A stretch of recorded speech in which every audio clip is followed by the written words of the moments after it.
Test 1, 2. Oh wow, okay.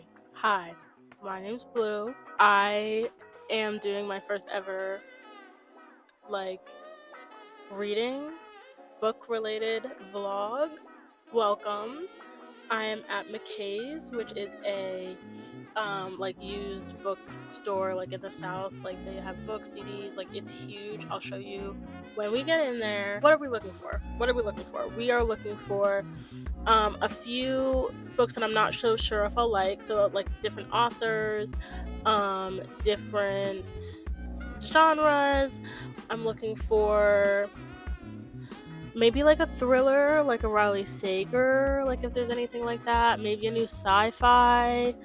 I'm looking for classics, James Baldwin, Toni Morrison. I never know what I'm looking for when I go to the bookstore. I just know that it'll speak to me when I get there. But yeah, welcome to my channel. Welcome to Blue's Place. I am Blue, and I'm just so excited. I'm just so excited to start this journey. And I'm excited to go buy some books. Let's go buy some books. Yeah, let's go buy some books. Okay.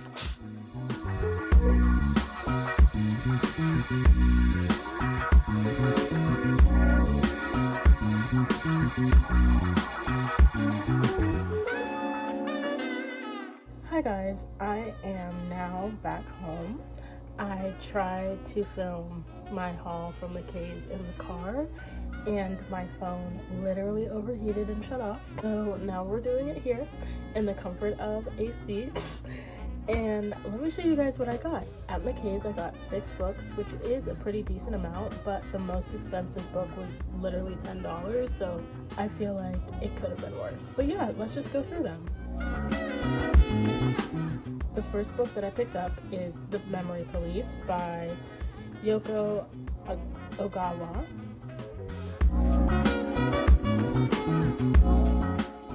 And this book is about this woman who lives, I believe, on an island, and things start to disappear off of the island, and then the memory police's job are to make sure that the things that disappear are forgotten. So this seemed like a dystopian, gaslighty, psychological type of book. I'm definitely excited to read this. It seems right up my alley. The next book that I got is Beautyland. This book is about an alien who comes to Earth and has to send information about Earthlings back to her alien home, if I'm remembering the synopsis correctly. It sounds very interesting. Apparently there is really good autistic representation in this book, and I did major in psychology in college, so I'm super interested to see how autistic representation or neurodivergent representation is portrayed in this book. But yeah, Beautyland. Well, the next book that I got is Mockingjay by Suzanne Collins. The funny thing is I'm actually almost done with this book. I was listening to it on audiobook, and then my subscription or my trial to a different audiobook app ran out and I couldn't finish listening to it. So when I saw it at McKay's for $3, I was like, okay, it's time to finish the book. I've been reading The Hunger Games for the first time and then watching the movies, so I'm definitely excited to continue it because I have not watched Mockingjay Part 2 yet because I haven't finished the book. The next book that I got is Julia by Sandra Newman. It is a retelling of 1984, and this is from Winston's girlfriend's perspective, and Winston was the main character of 1984 by George Orwell, and Julia was his girlfriend, so this is a book from her perspective. Apparently you can read it as a standalone. It's obviously not a sequel to 1984, it's a different perspective, but I think I do want to read 1984 again before I read Julia. I just feel like I'll have more context and it'll make more sense, and that's just what I want to do. The next book that I got is Paradise by Toni Morrison. Paradise, I don't know what it is even about. I don't know what any of Toni Morrison's books are about until I have finished reading them. The synopsises don't even really make sense. But I just know, like, I just love the way that she writes. I love the way that she puts stories together. I have an entire section of my bookshelf dedicated to Toni Morrison. Her and James Baldwin are just like literary geniuses, and when I saw Paradise like as a hardcover book, I was like, I need this one. Paradise is the third book in the Beloved trilogy. So there's Beloved, Jazz, and then Paradise, and I've actually read Jazz and not Beloved. I'm definitely gonna read Beloved before I read Paradise. The trilogy isn't sequential or connected, it's thematically connected, so you can start with any of the books. You can start with Paradise, you can start with Beloved, you can start with Jazz, you could read any of her other books. Like, you don't have to read them in a specific order. I don't recommend Jazz as the first book you read from Toni Morrison, because that book actually is kind of like jazz music personified in literature. The pieces of the story are very discombobulated. She already doesn't write super linearly, so that in combination with the intricacies of weaving it into jazz music, it's just a lot. It definitely made my brain hurt. It was just beautiful nonetheless. I'm very excited to read Paradise. Okay, we're getting to the last book that I got, and then we're gonna get into the books that I'm currently reading. The last book that I got at McKay's is On Beauty by Zadie Smith. So I really don't know what this book is about. The blurb on the back doesn't make a lot of sense. It just says, just outside of Boston, in the small college town of Wellington, lives a family that is anything but typical, liberated by education, complicated by race, and hobbled by self-delusion. They are about to stray onto the battleground that divides personal belief from political conviction. On Beauty is Zadie Smith's brilliant, hilarious send-up of the culture wars that define our age. So it does make sense. It just doesn't give you a lot of information, but I love books that tackle hard topics, and this definitely sounds like one of them, especially talking about education, race, like self-delusion is an interesting personal construct to explore. Definitely super interested in this book.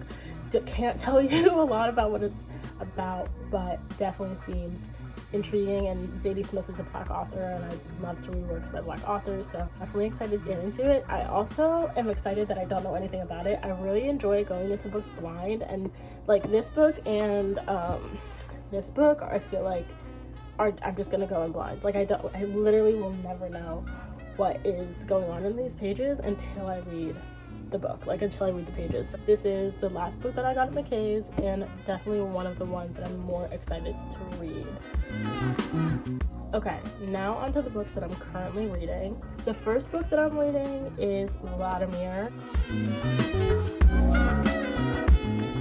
This book, I actually thought that this cover was like cartoony when I got it, and then it showed up at my house and it's an actual picture of a man.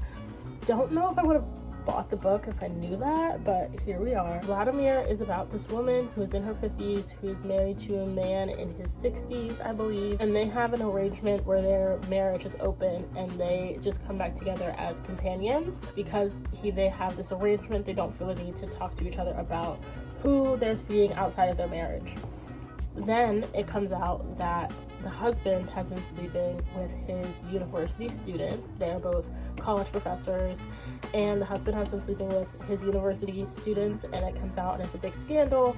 And so the wife is dealing with the backlash of that, in addition to this newfound obsession with this guy, Vladimir. And Vladimir is a new professor at the university that they both work at. So it's kind of just an exploration of her psyche and how being an older woman and still wanting to feel desirable, battling with being on a campus full of younger women while men, like literally her husband is attracted to them.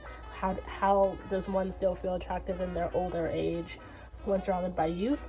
So it's just interesting. So far it's kind of giving 3 stars. It's not amazing for my favorite book, but it's like 250 pages and I'm already 100 pages through, so definitely gonna try to finish it in the next couple of days so I can move on to something else. But it's interesting enough that I want to see kind of where it ends, because it doesn't really have like a main conflict at the moment, except that she's just obsessed with Vladimir. It's interesting. I don't know if I recommend it, but stay tuned. I'll have like a reading wrap up and I'll get into the nitty-gritty of my recommendations for this book. The second book that I'm reading at the moment is The Shock Doctrine. I am only on page 8 and there are about 600 pages of this book, so I'm really at the beginning of it. It is about the rise of disaster capitalism, which in the first 8 pages is kind of defined as like a disaster will strike. They started with talking about Hurricane Katrina, and then greedy politicians will be like, this is the exact right time to implement our plan that we've been trying to implement in this area for so long that will in some way make them more money. So in New Orleans, after Hurricane Katrina, they implemented like a bunch of charter schools, and the community didn't want it, but the community was busy with finding housing and food and reconstructing the city after the catastrophe that was Hurricane Katrina.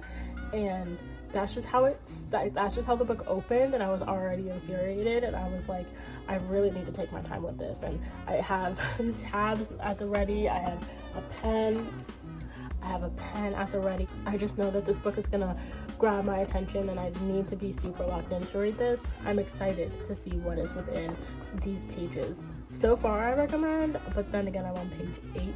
Yeah, I'll keep you guys posted. I'll let you know what I think of this as I'm reading it. So that is all that I have for you guys today. Thank you so much for embarking on this journey with me and taking a chance on this video. This is my very first one ever making, so obviously it can only go up from here. I am very excited to be able to share my reading journey with people that also like to read and trade book recommendations and learn more about literature together. Lots of video ideas. I am eager to get started on them. I cannot wait to see where this goes. Thank you so much for watching. I hope that you're having an amazing day. I cannot wait to speak to you guys again.